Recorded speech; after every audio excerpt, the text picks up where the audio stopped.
So I've been a VC for 20 years, and I started out on the institutional limited partner side. So a lot of times when you pitch to an investor, you don't really think that like that investor has had to pitch to somebody else. And so back in 2004, I was at the General Motors pension fund investing in venture funds and doing some private equity as well. And Fred Wilson and Brad Burnham from Union Square Ventures came in to pitch to me to pitch the first Union Square Ventures fund. And it was a really interesting time. It was before New York had really taken off as a startup community. And we ultimately passed because the fund was too small for the checks that we were writing. Although you should really consider how much you get out, not how much you put in. Um, and so I wrote a single email to Fred and I was like, listen, I'm 24, 25. There's sort of a big gap between my position and the managing directors that work here. And there's kind of nothing in the middle. I'm just sort of curious, like, what does a junior person in venture even do? Like, do I need a computer science degree? Do I need an MBA? And Fred, if you've ever emailed with him, he just basically writes one line at a time. And he just writes back and he goes, you want to come and find out? I'm like, that was it. That was the sort of whole conversation, part of which, and this is relevant to all the founders in the room, is that we had been having this back channel conversation through our respective blogs. Fred started blogging back in November of 2003, and I started about 3 months later. And so we had established some level of trust and getting to know each other in this sort of, content driven conversation that was going on behind the scenes. So of all of the people that he met in the fundraising process, I was in his inbox or Google Reader or whatever we were using at the time on a regular basis that kind of kept me top of mind. And he could, look, we're knowledge workers, right? And so if you were to apply to a job and you were an illustrator or you were an architect, you would have a portfolio, right? As knowledge workers, like, what's your portfolio? Like, how does somebody understand how you think? And that was helpful to me to get that job initially. I spent a couple of years there. I tried my hand at entrepreneurship. I was really not good at it in multiple ways. And we can get into that. But and then I came back to venture to help First Round Capital open up their New York office when New York was sort of starting to take off as a startup scene. Did a couple of years there and then ultimately became entrepreneurial again and broke off on my own to start a fund. I invested out of those funds for about 12 years across three funds. I did about 105 investments across a wide range of everything from the first check into Hungary route, the grocery box company, to Imagen, which analyzes orthopedic x-rays to use AI and computer vision for diagnosis at scale. So that runs the gamut of the types of companies. And nowadays I am taking the events platform from my business and sort of from my fund and running that as a sponsorship business. I'm coaching VCs and I'm toying around with um, entrepreneurship again, but probably not VC backed entrepreneurship. We'll see when all this book marketing is done. Very cool. I mean, yeah, what a career you've had, and you're still in the game. You're still at it. And I'm a Um, dad, and I'm a dad of a four and a half year old. So oh, I I I remember when know he I was born. Yeah. yeah I feel like whatever I think I've learned, I unlearned the next week. So I guess it's a little bit like entrepreneurship too. So let's talk about this book. What compelled you to write the book? And then maybe you can share some of the top insights from the book. Hmm. So one thing I realized as VCs every 2 to 4 years, depending on your cycle, have to re-up as VCs. You have to like decide to raise another fund. And so you as opposed to getting stuck in a career for 20 years, you have to decide you want to continue to be a VC. Now, your limited partners may decide for you that they don't want you to be a VC, but you have to at least try every 3 to 4 years because you're going to raise another fund. And At the time that I would have had to raise my fourth fund, I look back at sort of how I was spending my time. And one of the things I realized is that the job of a VC is for every 100 founders in a room, you're really supposed to figure out who the one or two is that you're supposed to spend the majority of your time. And I just like genuinely like being helpful. I enjoyed saying something and doing something that would help the 98 more than helping two. And that really doesn't align with what you're supposed to be doing as a VC.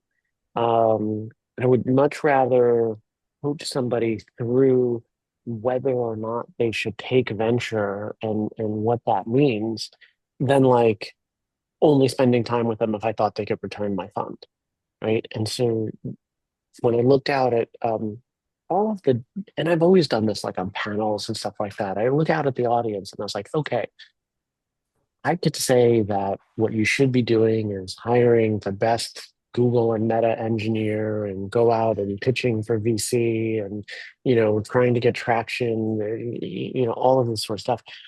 It's literally going to be relevant to three people, right? I'd rather say something and interact with something that is going to be widely applicable. And so that's what I've tried to do in terms of the content that I put out, or if you see me on a panel or podcast or whatever.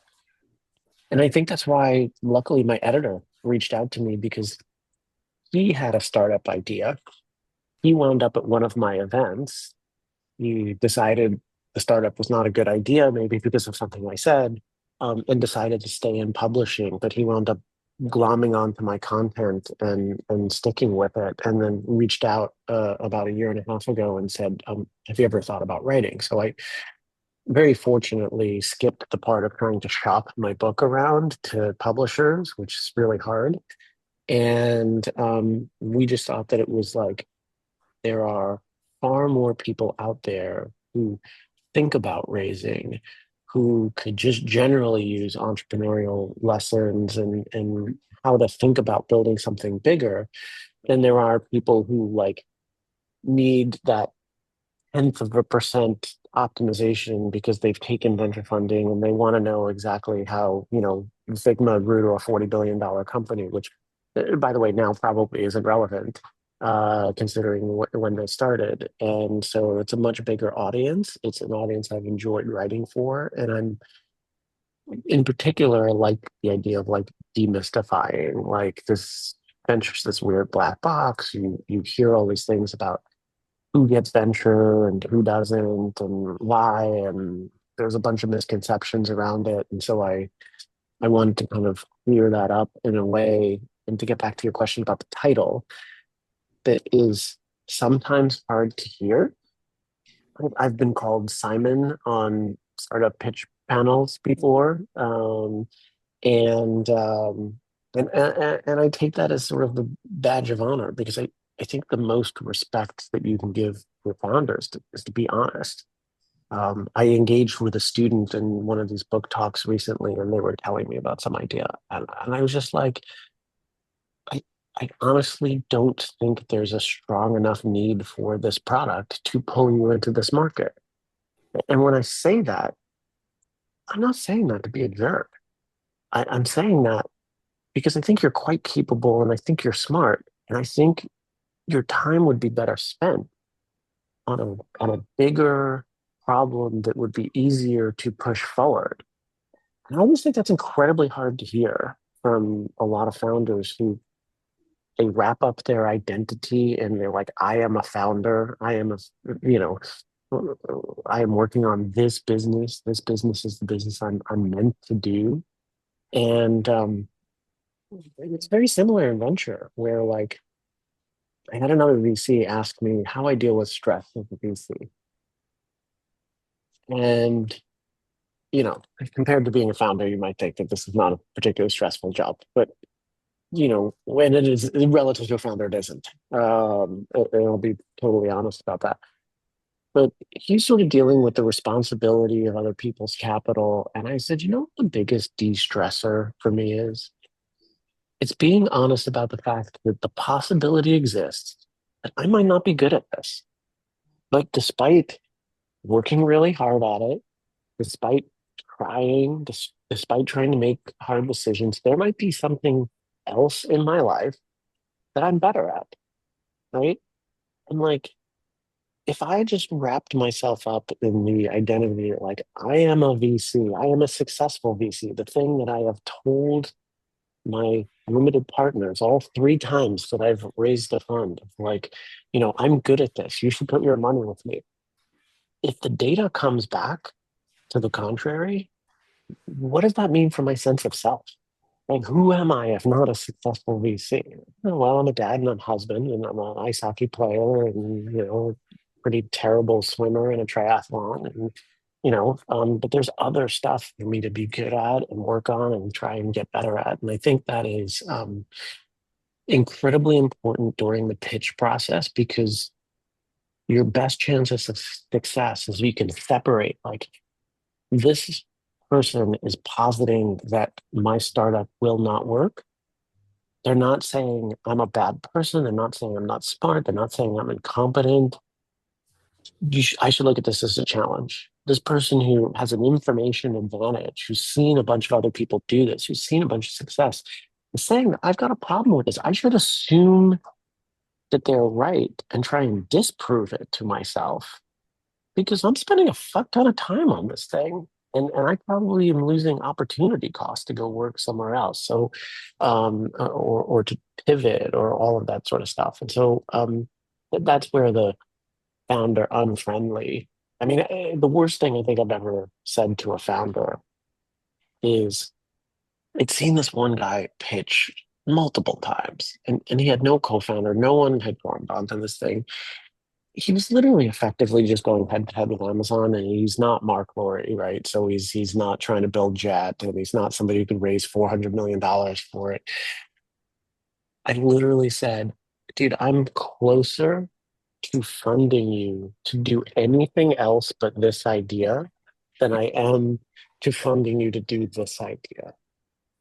And like somebody next to me was like, dude, that's harsh. And I was like, no, it's the most honest thing that anyone's ever said to this person because he needs to stop working on this. I'm like, he's good at building. Go build anything else but this. And I'm usually the jerk who's willing to say that.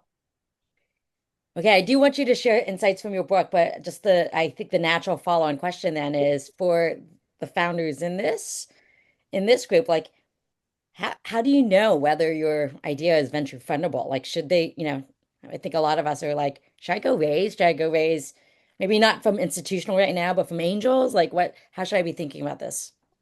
So first of all, a lot of times we think of this like um, Shark Tank view of the world, where like I have a thing, it's this monolithic thing that I can polish to make all shiny, and then someone else is going to determine, the sort of, Chuck Norris rest in peace, like thumbs up, thumbs down, kind of like this thing is either good or not, right? And that's not the way to think about it.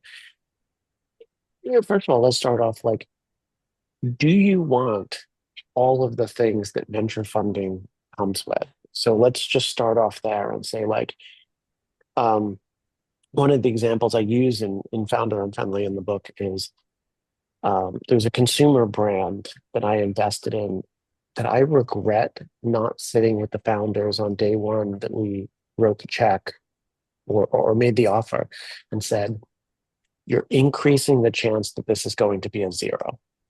Like, can you live with that? This is like two founders who, husband and wife, guy's in his 50s, like this stage of your life, considering it, all else, like, do you want to put gas on this fire at the risk of burning the whole thing down? And are you okay with that? What would you do if you didn't have this, right? Because that is what venture does. It increases the chance that you might have a blowout success, but it also increases the chance of a zero. And if you're sitting here going, a zero is not in the cards for me, no matter how confident you are, then like venture's not the right thing. There's some other version of funding this that you should, go after because that's just, sort of what this does, right? Um, And there's the sort of, okay, let's say you're like, no, no, no, I'm cool with that. What are the things that make this that venture would be good for this? The outcome needs to be big enough. There's a venture math problem, right? If you are going to go down the line and raise and then raise again and then raise again, you're talking about outcomes that have to be in the hundreds of millions, if not billions of dollars, depending on the types of you know, capital. And so you have to believe the outcome is not only that big, but that dollars help it. And I'll give you a example. I'll give you the example that I'm thinking about. Um, for those of you who are in a relationship, I'm fascinated by the idea that uh, if you got an executive coach because you are suddenly promoted to manager, everyone would be like, that makes all the sense in the world. But if you just have a kid and you're married to another professional with an important job, and you tell someone, we just started talking to a marriage counselor, everyone would be like, oh my God, is everything okay? Are you guys doing well? It's like, yeah, no, it's okay because we have another person helping us. Like the same, you have a you don't tell someone like I got a personal trainer and they don't immediately think you're gonna die, right? You just, want things to be a little better. I look at that as an opportunity. I think there's a stigma arbitrage. I think there's a space to drive a positive, proactive coaching relationship there for people who aren't weeks away for separation, but just want their partnership to be better. Is that a big enough market for venture? Yeah, I'm 100% convinced it's big enough. And I seriously think like everybody who is in a two-parent working household or, with a kid, like you draw that TAM, like that TAM is huge. Do I think that company would be better with venture dollars? It's not clear that the time pressure, the speed pressure, the fact that I would like only want to work with really good therapists, that I want to be like really careful and thoughtful about the branding, right? That like as a branding exercise, the language of how you position that and all that sort of stuff. Like I think venture would make that definitively worse, even though the TAM is very big. So you have to be in like a big enough market where venture also would make it better. And you have to think about the risk of like, do I think somebody else is going to do that business? Probably not on a venture scale. It's probably not a winner take all market. You look at the world for, therapy and all of this sort of stuff. It's still a really long tail, very cottage industry. It's a rebranding exercise. It's not just a technical exercise. I don't really fear that anybody's going to suddenly do that now in a way they couldn't have done 10 years ago or 20 years ago. Um, so I think those are a lot of the key aspects of it. One other thing I'll add, and I want to get to as many questions as possible, is um, you have to have an intention and a plan to get big. And this is where a lot of founders really miss in the pitch, where they like the bullshit fantasy hockey stick chart. They don't realize that the point of that was for you to say, yes, it is my intention to grow this business to $500 million. Because while that chart may be in some ways fictitious, of like, it's going to be wrong in multiple ways, if you're not willing to play that analysis out, to share it to someone as your intention, why would an investor assume that that's your intention?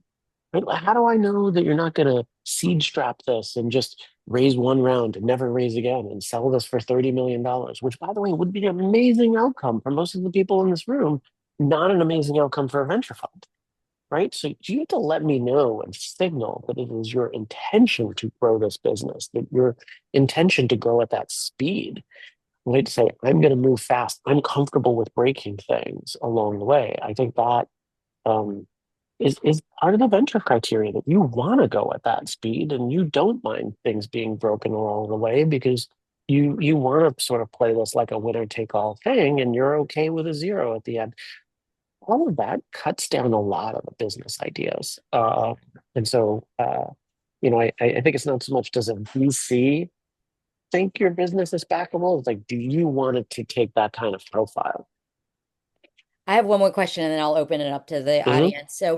Okay, so we've kind of done the thinking, the deep reflection and kind of realized that, okay, maybe my idea isn't one that I want to take down the venture path, but I do need some capital because I can't bootstrap for the rest of, you know, the next year. And I do Hmm. want to move a little bit faster, maybe hire one or two people, to prove this thing out. What's my path?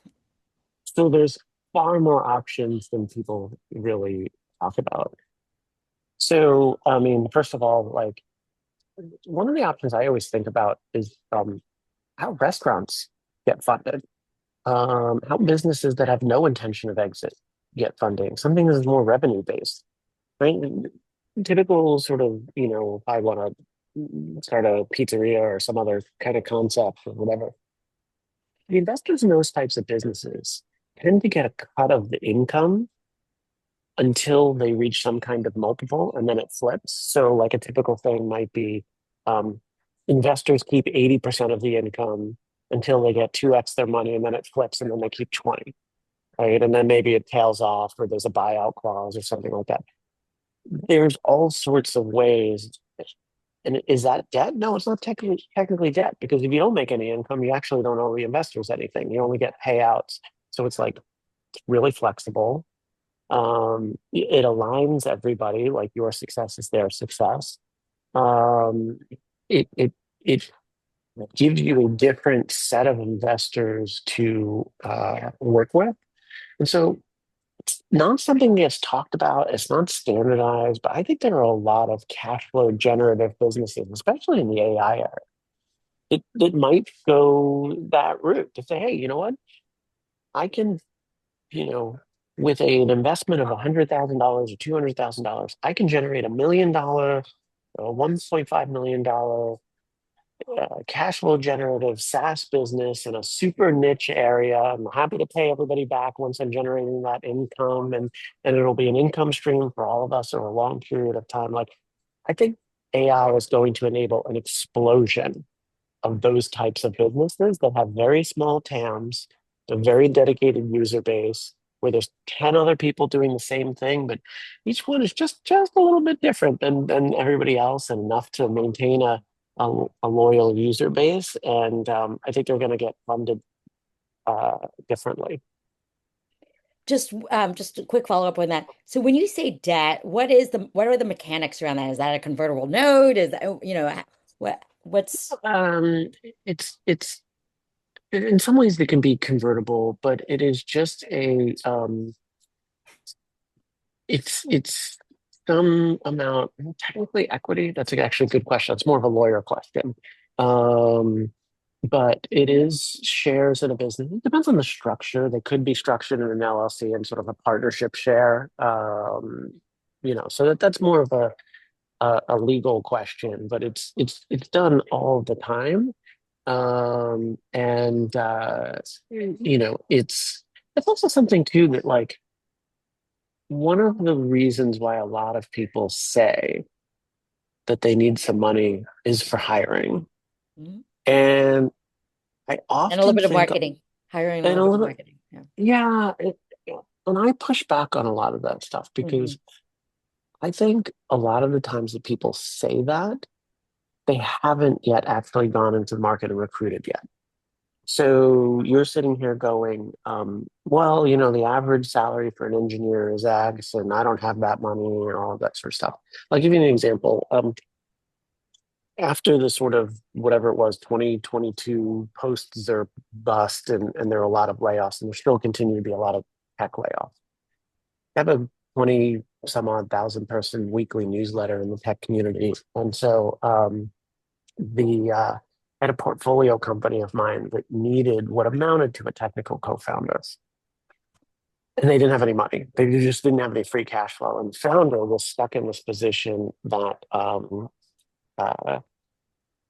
she was busy servicing the customers with professional services. She wanted to automate much of this, but she needed, I mean, nowadays she probably could have vibe coded what she built, but at the time she needed somebody, kind of technical. And so what she did, I said, you need kind of a co-founder for this business, but you can't really afford to pay them. And I put in my newsletter, looking for somebody who wants to spend the next 4 months of their layoff and severance getting a chunk of equity in this business, not working for any, salary, but at the end of your 3 or 4 months, you will have something that is cash flow generative that then you can get starting to paid, and you'll have a big chunk of this business. One guy responded, and he responded, and his wife also sent it to him. And it was basically like, dude, you've been sitting on the couch for the last month. Like, you need to work on something. Ironically enough, he had actually met this founder before and had been very impressed by her, but he didn't know that that was the person I was going to introduce. He wound up joining because his moment, his lifestyle at the moment was like, yeah, I could work on this for free for 3 months.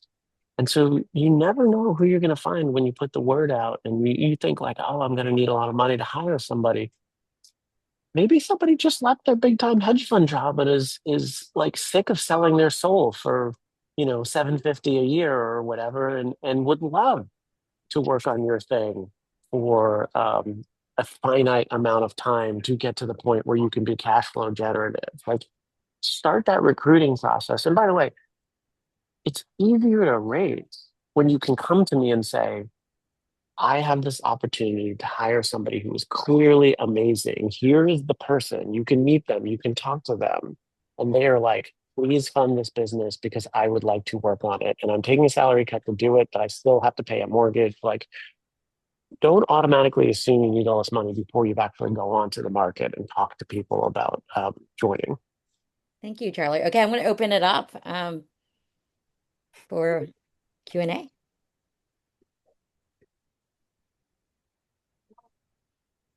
All right, I'm going to ask a question since no one else is. Hi, Charlie. Tara Uh, Layton. you're only just the one who's willing to ask the first question. Everybody else will ask after you. Well, mine is not so much about funding, but it's something that you said. You talked about how when you fund companies, that you only have time and you have to focus on two. And I'm just curious, and I've always thought about this as an operator, and I've been in a lot of private companies, and I see cases and circumstances where if there was more support for the founders of the company, that they could be successful because they don't have the experience. They don't see the things and the patterns that we see, if we've been in businesses. So I'm just curious that why isn't it more of a something that you guys, get operators, even an operating partner that sort of helps to make these companies successful? And I'm just curious your perspective on that. Yeah. So first of all, two things that have been floating around, two people you should talk to if this is an area of interest. One, I did a series of interviews with Nama Moran, N-A apostrophe A-M-A. Um, she ran a company called Cheetah, which was in the restaurant supply space, grew it to something like 150, $200 million. Then it came back all the way down. It was like the roller coaster of all roller coasters. And she is starting a business that is AI powered and sort of in the founder support, kind Hmm. of like your founder dashboard. And it is her belief that there are a lot of things that you can make easier for founders, whether it's hiring plans and all of that sort of stuff. So I do think that is happening. There's another interesting thread that Jerry Newman, Neumann, just wrote a thing that was said something to the effect of we've had this whole industry of helping founders, yet startup success ratios are actually worse Mm. than they are. Hmm. And I think what happens is Um, there is a lot of founder support in the early stages that can be scaled and generalized. And so that's when you think about your businesses, you have to think like this can't be a use case of one. This needs to be hundreds of people or thousands, depending on what your price point is, need to be able to use this. And the fact of the matter is, it has gotten a lot easier. There is a lot more support. So more people are trying, right? There are just more companies funded now than there have been in the past. I think what happens when you get to um, later stages is where the rubber really meets the road, and the support is not as generalizable, and it's more specific to like a point in time and a set of circumstances that's unique to this particular company. And I think that's hard. And I think to your point of like an operating partner, um, I think it's really hard to help a startup if you're not in the business full time. I had a company that was in the consumer electronics space that I invested in. And one of the co-investors was a guy who built a manufacturing business, um, fairly large business, sold it for hundreds of millions of dollars. And he was very frustrated that the founder wouldn't take his advice, right, more often.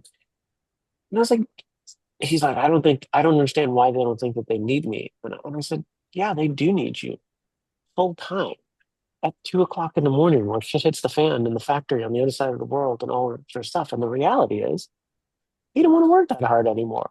Right? The operating partner types, the people who have the resumes, want to be sort of arm's length or check in at the board meeting every 2 weeks. And the reality is, I mean, this is like hiring a part-time designer, right? It's the turnaround time is just slowed up when they're not there all the time. Like you really kind of need to be in the business to help. So I do think VCs, the most help you could ever be to a business is to help them make a hire, is to help them make a really, really great early hire. And the best VCs do that. It's really hard to help a company moving at this speed if the person's not in the business full time. Thank you. No Thank you, problem. Charlie. Okay, we're gonna go Nico. Nico. Hi, Charlie. I personally learn a lot from failures, and so I love to hear about other people who made mistakes or things went the wrong way and what they learned from it. Do you have any interesting or fun or anecdotes or stories that you would share on things that didn't go either as expected, whether that's your fault or external factors that you learned from that are worthy of sharing? That's a whole other book. I mean, the amount of failures that I could put in. Um, so which failure to choose from? Um, I would say one of the biggest things around failure is being slow to hire, actually, is thinking that that next incremental hire was a cost versus somebody who could help you grow, somebody who was ultimately be a net positive, right? Um, and and to really swing for the fences on a hire. I think too often startups, and frankly, like being really good at hiring is a skill in and of itself. And if you've never been part of an organization that is really good at hiring, I don't know how you would know. I mean, I had this lesson when I started a company in 2007, and we raised a little bit of money, and we went to go hire engineers, and we're just getting this trickle of people coming through our job ads. And I remember I met up with Max Ventura, who was the founder of a company called Aardvark, and then he went on to found Alt Schools. And Max, he's like, "Oh, I'm sorry, I don't have enough time for you. I have like 10 interviews to do today." I'm like, 10 interviews today? Wait, so, like, how many people are you outbounding to queue up 10 interviews? And he's like, well, I definitely don't talk to somebody unless, they're of the top 10% or top 20. So, I mean, probably 50 to 100 outbounds a day. I said, 50 to 100 outbounds a day. He's like, yeah, how else are you going to find the best people? And I was like, I have not been spending enough time on this. I have not been outbounding. I literally came back and as the founder spent the next 2 weeks reaching out to like, I probably reached out to like 500 people. And it wasn't even people direct. It was like, I am hiring for this. Nico, you look like you're connected to somebody else. I would love to know if you think they're a fit for this. And now I've done a couple of things, right? I've put it in your head that you're out there looking on my behalf for this type of profile. And then you might give me some feedback and say, you know, that person's probably better as employee number 15 than they are as employee number 3. But I do have somebody else in mind. Some of those people that I reached out to came back to me 6 months later. And actually, I didn't think this would be for me, but I just spun out of the company that I was working on, right? So, like, time and effort around hiring is probably the biggest thing that people get wrong. Mm. That's great insight. I know working with a lot of early stage founders as an operator, sometimes the mistake that they make is hiring too junior, and they really, like you said, Charlie, should be swinging for the fences. Okay, we'll go Fred, and then we'll go Danny. Charlie, great stuff. Thanks for sharing with us. You in the beginning you mentioned that, and you just mentioned your entrepreneurial foray, and then you mentioned you found out that you weren't the best entrepreneur or wasn't necessarily cut out for you. Can you tell us more about that learning process and what you learned and how you learned it and why you say that? First of all, I didn't fully appreciate. I didn't really know what product management was. Like I was like, I'm the idea person and my co-founder is the builder. And I didn't really quite understand that in between those two, there's like, I've identified a problem and then somebody else can build the answer. But the process of like, what is actually the answer to this is the thing that I really dropped the ball on. I had an idea of what the answer might be, but I didn't have the user research, user experience calc to really figure out like how to solve the problem. Um, the so that's like I we built the wrong thing, and I think listen, when you build the wrong thing in 2007, you find out 6 months later. You guys build the wrong thing, and you've got it fixed this weekend if you're using AI tools and all of that sort of stuff. So that full cycle feedback is so much faster than it used to be. But it's interesting to me that like I recently wrote about mapping my social graph and why do none of my tools really understand who my good friends are? And like 5 different people said, "Oh, we're building a thing for that," and none of the 5 was the answer to what I was looking for. And they didn't. I was like, "No, this isn't quite what I particularly need." Not that I know if I'm a big enough market of myself, but that was the biggest thing for me. It was I wasn't a good product manager. Okay, Danny. Thanks, Brian. Thanks, Charlie. Danny back. Um, I heard a talk recently from Brian Halligan, who is the CEO of HubSpot, and he made this really interesting comment. It was something to the effect of, "It's never been easier to create a company and never been harder to grow one." And I'm sort of going back. I really appreciated your sort of comment earlier around like, "Hey, hiring, there's really interesting ways to be creative." Like I'm building a startup in the consumer space, and I feel very directly that like it has never been harder to grow a company. And so I'm thinking about like Ha asked a bunch of the questions I was going to ask. So thank you, Ha. I love you. Like I'm curious how you think about the world of sort of angel funding as opposed to institutional VC, and whether you believe sort of the venture math is the same for those folks, because I'm trying to think about how to go about funding the business that I'm working on, in particular, to help me grow the user base to the point where I can actually be sustainable and take off. So let's delineate the fact that angel and VC are not stages. And I apologize for the background noise if you guys are picking up on any of it. They're not stages, they are just different sources of capital. So, just from a technical standpoint, technically, both I and Mark Cuban are angel investors. Mark and I have different expectations of outcome. There's there's a amount of money that would make a meaningful difference in my lifestyle that would not make a meaningful difference in his. So you Sure. can't generalize to just say like, oh, angels are okay with smaller outcomes or any of that sort of stuff. But like everybody's different, right? Some people are their own borderline family offices. And the other thing I think you should be careful of is like, what is your end goal? And is your like, there's one world in which you might say, I need some money to get to the point where I'm not only cash flow positive, but I can generate an outcome. So, for example, a guy pitches me a couple of years ago, and he's doing something in the health education space, particularly to doctors. It's like a continuing education platform.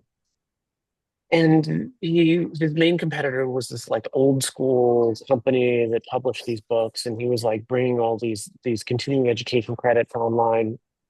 And he raised some money, and I said, "You're just going to sell this thing to this publisher for like 25 or 30 million bucks." That's exactly because they have so many more channels into the space than you Mhm. do.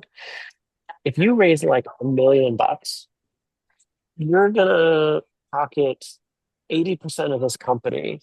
If you sell it for 30, like why would you ever keep going at that point? This is not an IPOable company, right? It does not make sense for like it's not like he has aspirations, or he didn't have aspirations to be the continuing education platform across 28 verticals, right? Like that would Mhm. be a different thing. But this was like a former doctor. He only cares about doctors. Like that's his thing. And I said, I can't invest in this because this is what you're going to do. And I'm going to get like a 4X, which is going to be like nice, but it's not going to return my fund. You're better off with angels because all of your angels are going to be thrilled to get a 4 or 5X in 3 years or 4 years or whatever it is. Funny enough, a few years later, I saw him on an angel investing panel, and he had the money to be an angel investor because that's exactly what he did. And I was like, dude, what was the outcome? He's like, shut up. It was exactly what you said it was. And I was like, but that's awesome for you. Like, congrats, right? So you might go to angels because they'd be thrilled with a $30 million outcome, but don't go to angels because you're like, VCs don't get this, like, or this isn't VC backable, but you still have like the same potential outcome of a zero, but your upside is like super low. And that's just like then you're just basically saying like, can I find dumber capital than VCs, which is like not really where the bar should be to go raise money for something. The VCs are Okay. dumb enough. Okay, Thank- Clement.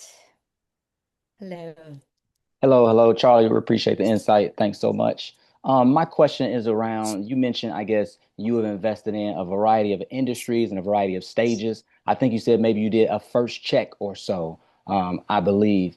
Can you really peel back the curtain in terms of determining factors for like first check?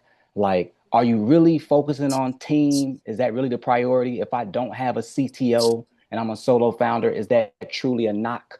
Is it the idea? A lot of people are going to say, well, it's a mix of factors, but can you give us some transparency into what might be the weightier factors?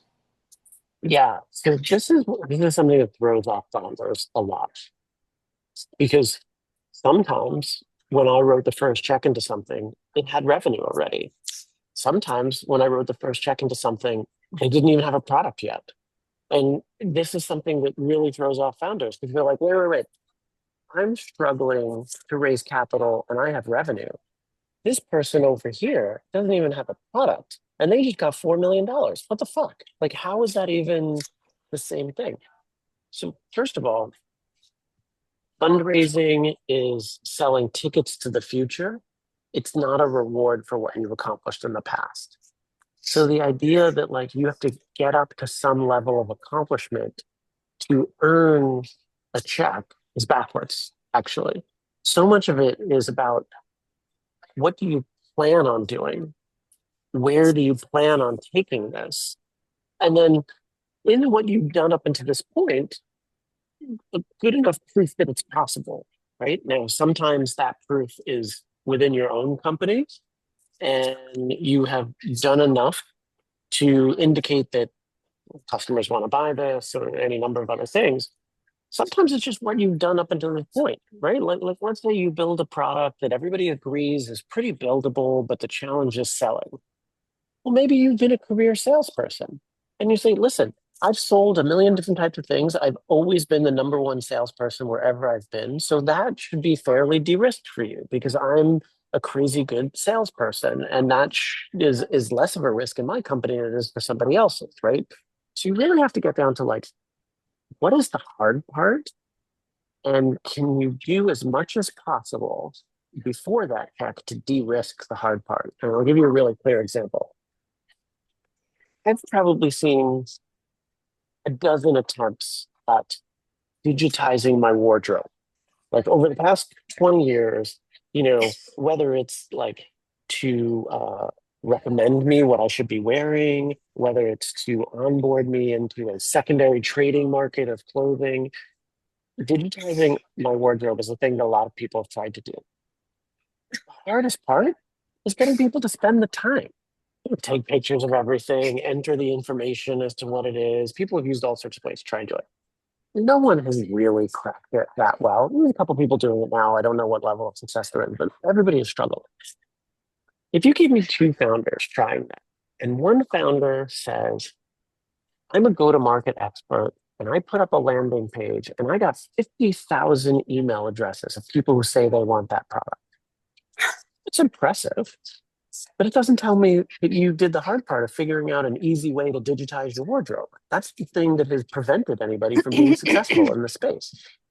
Somebody else could basically have 25 people who have onboarded into a prototype app, and all 25 would be like, oh my God, I could not believe how easy it is. I digitized my entire wardrobe in 10 minutes. And I literally took 3 pictures. I was blown away. I have no idea how they did it. This thing was like totally like magic. I'd be more impressed with the latter.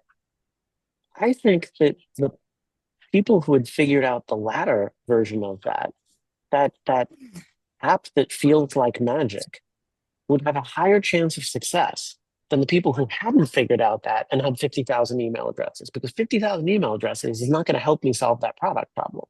So, I know that every founder wants a hard and fast, like, this is the point in which you earn funding, but it really does come down to like, what's the hard part of what you're doing? What's the hard part of everyone else who's tried to solve this hasn't been able to fix previous to that? What's the pain point that your customers want solved, and do you have a unique insight into solving that? And do you have proof that if the founder doesn't, if the VC doesn't understand it, do you have any proof that it's the right thing? And it could be different for a lot of different companies.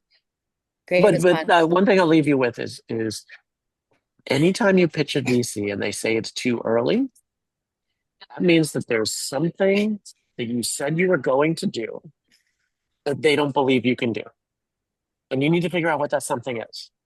Because if they believed 100% of your story, they would write the check today. Your stock has never been cheaper than it is today. Right. So you need to walk it out of that meeting saying, like, I said I was going to do these 3 things. You told me that if I did those 3 things, I'd be really successful. But you're passing. You said it was too early. Which one of these 3 things, or maybe all of these 3 things, are you basically betting against my ability to do? And what would be the proof that I could do them? And anytime you get a pass, it's a learning opportunity. Awesome. I'm gonna just throw up the QR code. We have time for 1 or 2 more questions, but we always collect feedback, and I share the feedback with you, Charlie, afterwards. And it also helps us like learn what the group is looking for and who we should bring in the future. Maybe Charlie, you have some recommendations on who we should be talking to as well, since we bring in both founders and investors into these sessions. So everybody get out your QR code, get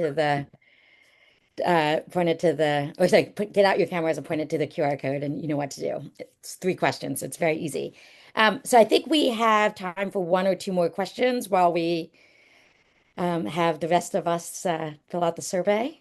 No, one thing I want to share too for this group, I don't know if you shared it already, but anybody who buys the book and who forwards the receipt to Founder Unfriendly at next.nyc, we have an AMA series of live virtual sessions with co-founder of Datadog, co-founder of Zero Hash, like all these really amazing companies that we are opening up to groups of folks who participate in these book events. And so we will invite you to that series. And it's a really amazing group of people. So, the book costs whatever it costs, but then you get 8 free invites to a bunch of talks with people who are a lot more skilled at building a company than I am.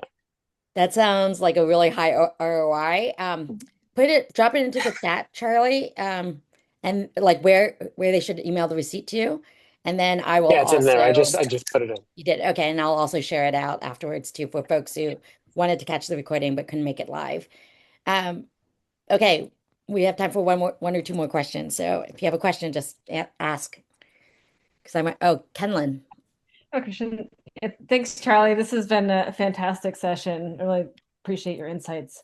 I have a question about, as far as back to a team question, like and raising, like how critical is it for that team to have a person, like there's a problem space. If I identify the problem space, how important is it to have a person on your team in the business that has that very problem as for funding? Do you see an advantage there? Or do you think that just a significant amount of primary research is going to, be believable enough for founders to raise funds? So there's 3 things that really go into a pitch, and most often you have 2 out of the 3. It's very hard to get all 3, and that is team, product, and traction.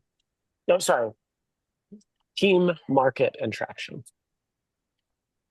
Team is like there's basically one ideal type of team, and then the everybody else. And then there's an even worse category than that. But there's the like, have you sold a multi-$100 million business in this space previously? Which means I'm just going to write you a check and I don't even care the rest of the pitch, right? I don't get that check. Probably not everybody in this room gets that check.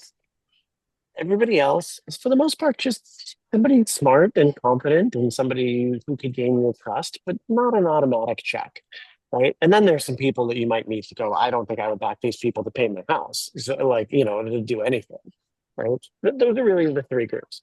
So then you have market, right? And market is some combination of like, is it big enough? Is it not entrenched enough that there's some running room here, right? And then traction is kind of a proxy for product, because VCs are actually pretty bad at figuring out product. So they basically like, is anybody else using this? I don't know if this is good, but is there some speed around this thing? There are lots of instances where somebody's in a really interesting market and has some really interesting traction, but they're just a bunch of regular smart people, right? And nobody cares because they have the other 2. So it really goes to like, what is the strength of your pitch? Are you going to lead with, there are a whole bunch of people using this, and there are lots more of these people out there. And oh, by the way, if you're curious, here's who we are. Like, that's a totally acceptable pitch. Like, do you think the Snapchat founders put that like, oh, we're a bunch of idiot high school kids beforehand, and that's our background? Like, that didn't get them an automatic check, right? They just they caught the car essentially and got a bunch of traction, and that's what they led with. So it really depends on what are you going to make the thrust of your pitch. And for the most part, unless you have a team that you're pretty sure I couldn't find elsewhere, right? Like, yeah, it's great you have relevant experience, but how many other VPs at big banks are there, or whatever your background might be? Like, it's a findable and replaceable team elsewhere. It's not on the team. It's just not the thing I want to lead with in the pitch. Yeah, it makes sense. So like the context of your company and your particular. Mm-hmm. Mm-hmm. Whereas, by the way, Wiley Cirilli, who was a founder that I backed when I was at First Round Capital. Um, I had been looking at the local marketing space to cafes and bars and all of that sort of stuff for a while, and nobody had any traction in the space. No one had been able to crack that sales code, and he had 100 paid customers before he even launched. And I was like, "How did you do that?" He was like, "Well, I ran sales at Seamless for 10 years." I was like, "Oh, okay. Well, you literally could write a book about how to sell tech into a pizzeria," and that was a unique learning that like a lot of other people like didn't have into that space. And so that's when you're like, I just met the person I'm going to back in the space because they have a truly unique and applicable background. Charlie, I want to be respectful of your time. It's 10 o'clock. Pavan has a question. Can you stay for one more question or do Yes, you I can. hop? Okay. Yeah. Oh, thank you. I appreciate that. Sorry, my questions like came in the last minute. My question was like, as you were talking, I really appreciated your honesty about like, the guy who was trying to go against Amazon, and you're like, well, it might not work out. Um, I was wondering where, and I'm one of those kind of like, that I want to focus on the good and build what's good. What are your thoughts on like, for example, for founders on figuring out, okay, something of this sort is not working. There is still something of this that's working, and how do you build that?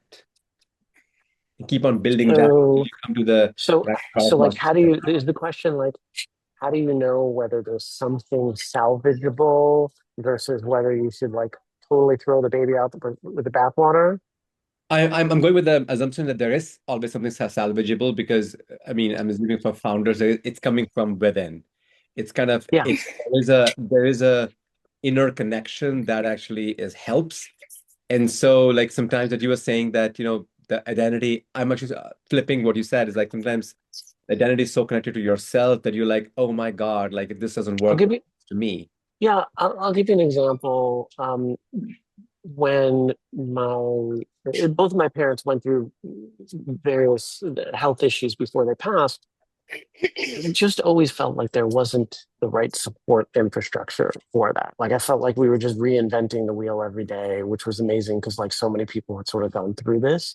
And I went poking around in the ecosystem, like is there like what is the proper support for people with elderly parents and the nature of the problem and all of that sort of stuff. And so I was very passionately connected about this. And for like a year after, I would literally tell everyone, like, you need to sit down and have a conversation with your parents if they are older, or just regardless of the fact that they're older, like today, and say, what happens if both of you become incapacitated tomorrow? Like, what is the plan? What do we do? Right. And like, no one wants to have that conversation, but you need to. So I was like, as passionate about that as you possibly can. And I went poking around the ecosystem. And as it turns out, there is a group of professionals, they're called various things, aging life care professionals. There's a professional society around them. Um, it's probably the worst marketed group of professionals ever. Like no one in my ecosystems ever run into these people. It's usually just sort of a one-off. And I went from thinking like there's definitely an opportunity to like there are people doing this, but like why don't more people want to do this or why isn't it bigger? And I realized that like a lot of them were semi-retired. A lot of them had like taken care of a loved one and learned a bunch of stuff and then decided as sort of a semi-retirement business to go after. Like they didn't really want to work more, to be honest. And this was the vast majority of the people in this area. So I looked at it and I was like, I'm very passionate about the idea, but the effort that it would take for me to push a rock up this hill is more than I think that is worth it. Now, um, maybe I might want to, train my own people and all this sort of stuff. But like, I, I just think there has to come a point, and I think every founder needs to be honest with themselves to say, what is my proof point to keep going? Right? Like, I need to figure out X within X amount of time. Otherwise, I'm not going to continue. And you should set goals and hold them to them. So You say, I really want to do something in the childcare space. I really want to do something in the literacy space. I really want to do something in housing. You should have criteria for your idea, just as if you were a VC and be like, I need to find something that I can make an impact with 200,000 of my own dollars because that's what I'm willing to invest in this thing before, right? And you sort of figure out like what your appropriate number is. Maybe it's $10,000, maybe it's $1 million. Who knows? Um, but hold fast to your rules and make it intentional to break them. I had a conversation with Josh Koppelman at First Round Capital, and he was talking about like when they sell a company in a secondary transaction, like when a company gets to a $10 billion valuation, like should they sell? And it's really hard to make a decision in the moment. But what he says is like, you should have a rule that's basically like our default assumption is selling. We have to have a conversation to not sell. And so as a founder, your default shouldn't be, well, I'm going to keep working on this until I solve childhood poverty or whatever the thing you care about is. You should be like, I'm going to put X amount of time in, and I need to earn time beyond that, or whatever your limiting factor is, whether it's money or time, and sit down and prove to yourself, and maybe have a small group of advisors to say, have I learned enough in the first 3, 6, 9, 12 months to earn more of my time? Because too often founders don't value their own time. And you're in this white whale nights and weekends project for years and years and years. And you objectively haven't earned it. If you were an investor in your friend's business, would you keep funding it given the fact pattern that you have identified? Put that mirror back on yourself. Have I done enough that somebody would keep funding this? Because I'm funding it with my own time and effort. I think that's the bar that I would hold for myself. That it is helpful when you have, even if not a co-founder, other people that you can bounce that out. Hmm. Okay, great wisdom, Charlie. I think we could have spent another hour, but we will be gracious and thankful for your time and have you back maybe in 6 months. Everybody go Sure. buy the book. Everybody go buy the book. It sounds like it's a very high ROI, not just from the time that Charlie spent with us today, but also all of the future sessions with experienced founders that it's going to unlock for you. Cool. Charlie, thank you so much, and so grateful. Thanks for making the time. Yeah, All right. See you we'll talk later. soon. Bye bye. Thank